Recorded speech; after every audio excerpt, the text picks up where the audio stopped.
Burol ng hostage taker na si dating Senior Inspector Rolando Mendoza muling dinagsa ng mga nakikiramay. At mula sa Tanawang, Batangas, may live report si John Consulta. John?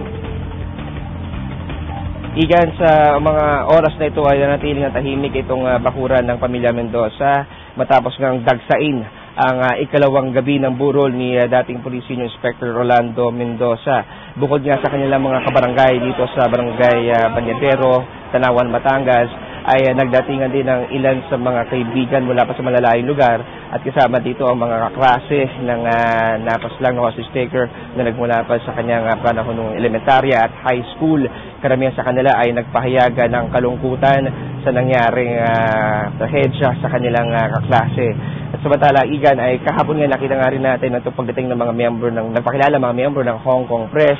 At matapos na makaroon ng pagkakataon na makakuha ng mga litrato para daw sa kanilang mga pahayagan, ay nagkaroon din sila ng pagkakataon na makapanayam ang ilang mga miyembro ng pamilya Mendoza.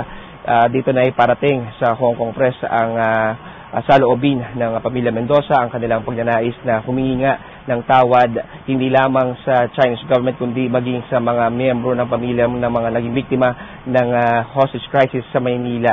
At nais sila na maiparating din ito at inaalam pa natin ang ilang sa mga paraan na kanilang iniisip para maipahatid ang kanilang pagnanais na mahingi o maipahatid ang kanilang apology bilang pamilya. Samantala ngayong araw na ito, Igan, ay inaasahan natin na lalabas ang ilan sa mga detalye pa. No? Medyo nagkakaroon ng problema para maisapinal ang detalye kung kailan nga at saan ililibing itong si Police Senior Inspector Rolando Mendoza dahil nga sa kakulangan pa ng ilan sa mga kaanak at inatabayan na natin ang ilang mga detalye ito sa loob ng araw na ito. Igan?